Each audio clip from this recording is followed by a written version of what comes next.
On a une planète qui nous fournit tout. Elle nous fournit de l'air, de l'eau, des matières premières, des animaux, des plantes. C'est une chance formidable. Mais nous, aujourd'hui, on est l'espèce qui impacte le plus par notre développement, par notre nombre et par notre développement.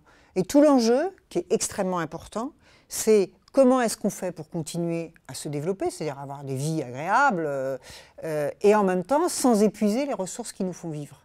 Alors évidemment, on voit bien qu'aujourd'hui, on est sur une trajectoire qui n'est pas très bonne, hein, que ce soit le climat, l'écroulement de la biodiversité, les pollutions, voilà. Il y a des vrais problèmes parce qu'il faut dire qu'on ne s'est pas posé les questions jusqu'à maintenant. Hein. On a consommé, consommé, consommé, et puis maintenant, on s'aperçoit que ce n'est plus possible. Donc il faut aujourd'hui, et c'est notre responsabilité à tous, parce qu'au fond, la bonne nouvelle de cette histoire-là, c'est qu'on a tous participé à ça. Donc on peut tous participer à faire autre chose. Les gens changent, ils ne vivent plus pareil et ils n'ont plus non plus la même demande. Et ça, on le voit sur l'ensemble des entreprises. La demande, par exemple, de plus de justice sociale, par exemple de ne pas faire travailler les enfants, mais aussi d'avoir des produits à bas coût carbone, mais aussi de ne pas avoir des produits qui vont remettre en cause telle ou telle espèce. Voilà.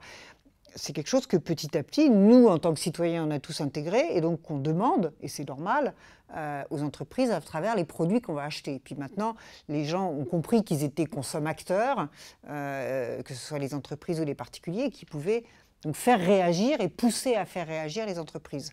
Donc voilà, donc on est dans cet environnement extrêmement changeant, c'est pas forcément facile, il faut inventer les modèles de demain, il faut inventer les produits de demain, tout comme les entreprises qui aujourd'hui fabriquent des voitures, elles peuvent travailler sur le fait que la voiture, elle va consommer moins, etc.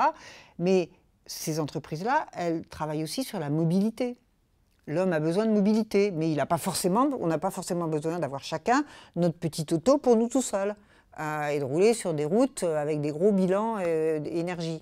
Donc je pense que voilà, c'est toutes ces solutions-là qu'il faut inventer à un moment donné dans l'environnement dans lequel on est pour répondre à la fois aux besoins qu'on a de continuer à se développer en impactant moins sur la planète et en même temps à la demande des sociétés, des personnes et des entreprises qui vous disent qu'est-ce que c'est aujourd'hui qu'une entreprise responsable? C'est une entreprise qui se projette pour elle-même dans l'avenir, mais aussi pour la collectivité dans l'avenir. Sur La Poste, c'est assez évident, en plus, parce que La Poste est au contact de toutes les entreprises en France et de tous les particuliers en France. Donc il y a quand même une responsabilité, quelque part, qui est extrêmement forte, mais qui en même temps qui est un beau challenge, quoi, qui est une belle responsabilité. Vous savez, aujourd'hui, toutes ces histoires de RSE, de développement durable, d'environnement, etc., c'est pas un truc qu'on fait le lundi de 4 à 5. C'est quelque chose qui va innerver l'ensemble de notre façon de voir les choses, de prendre les problèmes, de travailler, de réagir entre nous, d'écouter les uns et les autres, etc.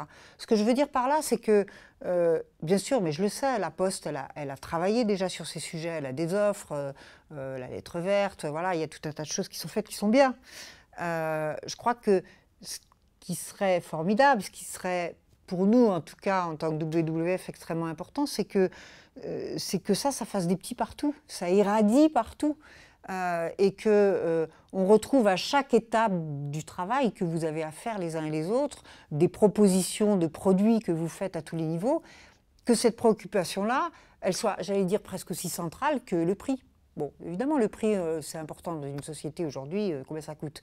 Mais c'est combien ça coûte en argent, combien ça coûte collectivement, combien ça coûte pour l'environnement qui est limité sur cette planète. Voilà, je pense que ça doit se réintégrer à chaque fois, partout. Ça doit être une préoccupation constante, ça doit être une petite lumière qui est allumée tout le temps. Et c'est comme ça que, petit à petit, on va aussi construire avec les autres intervenants du secteur. On n'est jamais tout seul, on ne va pas s'en tirer tout seul. On ne va pas s'en tirer chacun dans son petit monde, on est tous dans le même monde. On a des rapports les uns avec les autres. C'est comme sur un bateau. On a tous envie d'aller dans le même sens, et puis après, on interagit sur le bateau les uns avec les autres, parce qu'il y en a un qui est plus spécialiste de ceci, l'autre plus spécialiste de cela, de la météo, des voiles, que sais-je. Et on va interagir les uns avec les autres pour aller tous dans la même direction, parce qu'on a tous dans la tête que c'est dans cette direction-là qu'il faut aller.